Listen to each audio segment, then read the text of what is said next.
আজ শেয়ার করব সম্পূর্ণ নিরামিষ মিষ্টি কুমড়োর দারুণ স্বাদের লোভনীয় একটি রেসিপি, যা আপনারা রুটি, লুচি, পরোটা ও ভাতের সাথেও খেতে পারবেন। নমস্কার বন্ধুরা, রূপা সিম্পল অ্যান্ড ডেলি লাইফে আপনাদের সবাইকে অনেক অনেক স্বাগত। কি কুমড়োর নাম শুনলেই নাক ছিটকান? তার কোনোই দরকার নেই, কারণ এই রেসিপি একবার খেলেই বারবার খুঁজবেন আপনি।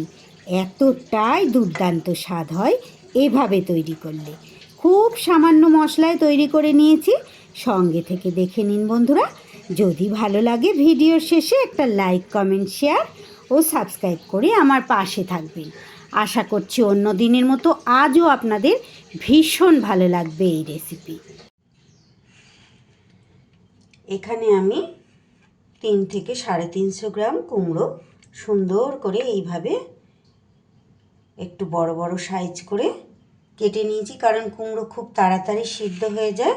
আর সেই সাথে আলু কেটে নিয়েছি একটা, এইভাবে ডুমো ডুমো করে। আলুটা খুব বেশি বড় আমি করিনি, একটু মাঝারি সাইজ করে কেটে নিয়েছি। তারই সাথে এখানে 50 গ্রাম ছোলার ডাল আমি সারা রাত ভিজিয়ে রেখেছিলাম, ওই 7-8 ঘন্টার মতো। এটাকেও জল ঝরিয়ে আমি নিয়ে নিয়েছি। এইবার গ্যাসে আমি কড়াই বসিয়ে দিয়েছি। কড়াইতে দিয়েছি অল্প একটু রাইস ব্র্যান অয়েল। আমি এই রেসিপি রাইস ব্র্যানে করছি বন্ধুরা, আপনারা চাইলে এখানে সর্ষের তেলে করতে পারেন। তেল গরম হলে আমি আলুটা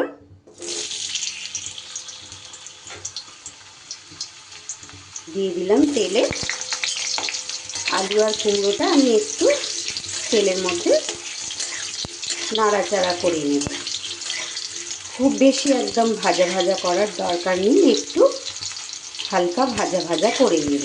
খুব সহজ পদ্ধতিতে আজকে রেসিপিও আমি তৈরি করব বন্ধুরা। কুমড়ো কিন্তু খুব ভিটামিন একটা সবজি। এটা কিন্তু বাড়ির ছোটরা কেন বড়রাও অনেকে খেতে চান না, কিন্তু এইভাবে তৈরি করে দেখবেন বন্ধুরা, একবার সবাই কিন্তু চেটে পুটে খাবেই খাবে। খুব সুন্দর স্বাদ হয়, রুটি পরোটার সাথে দুর্দান্ত লাগে খেতে।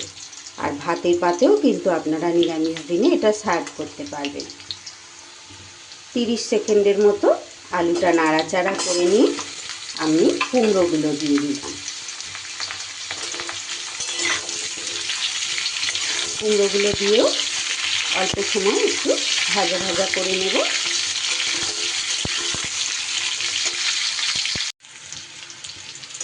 কুমড়োও আমি 1 মিনিটের মতো নাড়াচাড়া করে নিয়েছি বন্ধুরা।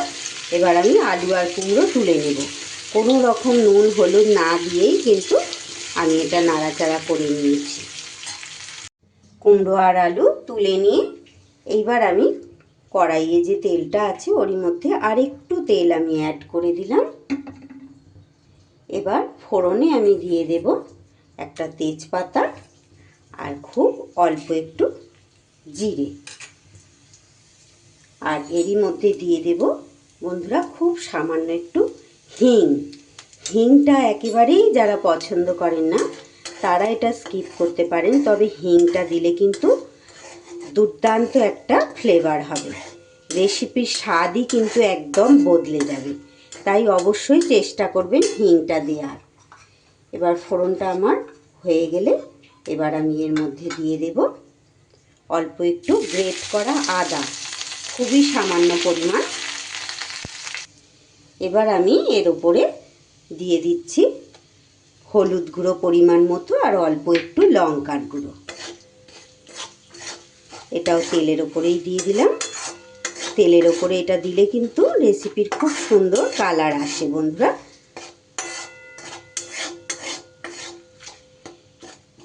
এবার দিয়ে দেব আমি গুঁড়ো মশলা। এখানে আমার আছে 1 চামচ ধনের গুঁড়ো আর 1 চামচ জিরের গুঁড়ো। গুঁড়ো মশলাটাও আমি দিয়ে দিলাম। গ্যাস কিন্তু একদম কমিয়ে এই কাজটা করতে হবে। গুঁড়ো মশলা দেওয়ার পরে পরেই আমি দিয়ে দেব এবার ডালগুলো। ভেজানো ছোলার ডাল আমি দিয়ে দিলাম। ডালটা এবার মশলার সাথে একটু ভাজা ভাজা করে নেব। একদম সামান্য একটু জল আমি এখানে অ্যাড করে দেব, মশলাটা পুড়ে যাওয়ার চান্স আছে। এবার মশলার সাথে ডালটা 1 মিনিটের মতো একটু কষিয়ে নেব। খুব বেশি সময় কষানোর দরকার নেই, 1 মিনিট কষালেই হবে। এই সময় আমি এখানে একটু নুন অ্যাড করে দেব।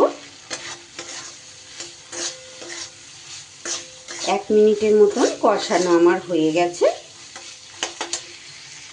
এইবার আমি এর ওপরে ভেজে রাখা আলু আর কুমড়োটা দিয়ে দিলাম। একদম ঝামেলাবিহীন একটা রেসিপি বন্ধুরা, কিন্তু ভীষণ সুন্দর খেতে হয়। আপনারা প্রত্যেক দিন যারা আমার রেসিপি দেখেন তারা হয়তো খেয়াল করেছেন আমি অনেক রেসিপির মধ্যেই কিন্তু ডাল ব্যবহার করি।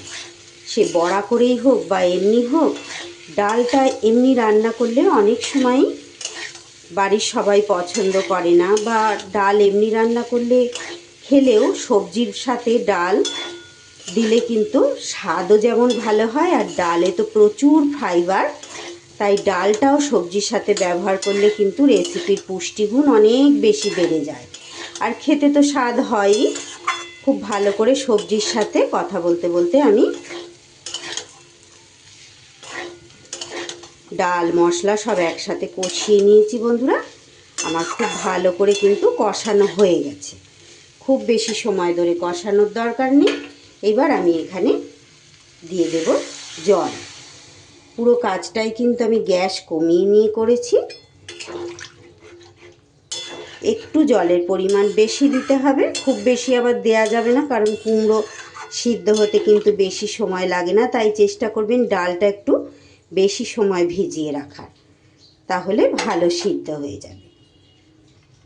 যেহেতু তেলের ওপরে আমি হলুদ আর লঙ্কার গুঁড়োটা দিয়েছি, তাই দেখুন কত সুন্দর জল দেওয়ার সাথে সাথে কালারটা হয়েছে। এবার আমি এটা ঢাকা চাপা দিয়ে সিদ্ধ করে নেব।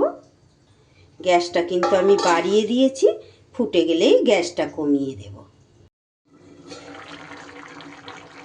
3-4 মিনিট পর আমি ঢাকাটা খুললাম বন্ধুরা। আমার কিন্তু খুব ভালো করে আলু কুমড়ো সিদ্ধ হয়ে গেছে, একদম নরম হয়ে গেছে। এইবার আমি এখানে অ্যাড করে দিচ্ছি একটু চীনাবাদাম। চীনাবাদামটা ভাজা চীনাবাদাম একটু ভেঙে নিয়ে আমি দিয়ে দিয়েছি। এটা অপশনাল বন্ধুরা, আপনাদের হাতের কাছে থাকলে দেবেন, খুব সুন্দর স্বাদ হয়, না থাকলে বাদ দিতে পারেন।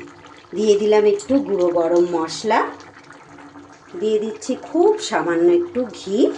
যেহেতু নিরামিষ রেসিপি, একটু ঘি অ্যাড করলে কিন্তু খেতে ভালো স্বাদ হয়। দিয়ে দেব একটু চিনি। যেহেতু কুমড়ো রেসিপি, তাই একটু কিন্তু মিষ্টি মিষ্টি এটা ভালো লাগে। আপনারা চাইলে চিনিটা স্কিপ করতে পারেন। সব কিছু একটু ভালো করে মিশিয়ে দিচ্ছি। যেহেতু কুমড়ো, খুব বেশি নাড়ানাড়ি করার দরকার নেই একদম, তাহলে কিন্তু গলা গলা ভাব হয়ে যাবে। অনেকেই কিন্তু গলা গলা ভাব পছন্দ করেন না। এই সময় অবশ্যই কিন্তু নুনটা একটু চেক করে নিতে হবে বন্ধুরা। অফ ক্যামেরায় আমি কিন্তু নুন চেক করে নুন দিয়ে দিয়েছি, কারণ শুরুতে আমি নুন দিয়েছিলাম অল্প পরিমাণ। দিয়ে দিলাম হাতে ক্র্যাশ করে নেওয়া একটু কসুরি মেথি। এই কসুরি মেথিটাতে যে কি দুর্দান্ত স্বাদ হবে বন্ধুরা, একবার আপনাদের কাছে অনুরোধ রইল এইভাবে রেসিপিটা তৈরি করার। এতক্ষণ পর্যন্ত ধৈর্য ধরে যে সকল বন্ধুরা আমার রেসিপি দেখছেন তাদের সবাইকে জানাই অসংখ্য ধন্যবাদ, অনেক শুভকামনা, অনেক অনেক ভালোবাসা। নতুন পুরনো সব বন্ধুদের আমার অনেক অনেক ভালোবাসা। যে সকল বন্ধুরা এখনও পর্যন্ত আমার চ্যানেলটি সাবস্ক্রাইব করেননি, প্লিজ বন্ধুরা আমার চ্যানেলটা সাবস্ক্রাইব করে আমার পাশে থাকুন। পাশে থাকা বেল আইকনটা অল করে রাখুন, যাতে যে কোনো রকম ভিডিও আপলোড করলে সাথে সাথে আপনারা দেখে নিতে পারেন। আমার রেসিপি কিন্তু একদম রেডি হয়ে গেছে। এই যে হালকা হালকা গ্রেভিটা রয়েছে, এটা কিন্তু ঠান্ডা হলে একদম গায়ে মাখা মাখা হয়ে যাবে। রুটি পরোটা বা ভাতের সাথে কিন্তু খেতে আমাদের সুবিধা হবে। তাই আমি গ্যাস বন্ধ করে দিলাম। 5 মিনিট পর দেখুন বন্ধুরা কতটা সুন্দর দেখতে হয়েছে, দুর্দান্ত লোভনীয় খেতে হয়। যারা কুমড়ো পছন্দ করেন না তারাও কিন্তু চেটেপুটে খেয়ে নেবেন। দেখুন কত সুন্দর হয়েছে। আর পুরো গ্রেভিটা কিন্তু আমার কুমড়ো আলুর মধ্যে টেনেও নিয়েছে রেসিপির মধ্যে। এবার ভাত, রুটি, লুচি, পরোটা যে কোনো আইটেমের সাথেই পরিবেশন করে দিন। আজকের রেসিপি এখানেই শেষ করছি বন্ধুরা। যদি আপনাদের ভালো লাগে প্লিজ একটা লাইক করে দেবেন, বন্ধুদের মাঝে একটু শেয়ার করে দিতে পারেন। ভালো লাগলে অবশ্যই ছোট্ট একটা কমেন্ট করে জানাবেন। আর যারা এখনও চ্যানেলটি সাবস্ক্রাইব করেননি প্লিজ বন্ধুরা আমার চ্যানেলটি সাবস্ক্রাইব করে আমার পাশে থাকবেন। সবাই খুব ভালো থাকবেন, সুস্থ থাকবেন। ধন্যবাদ।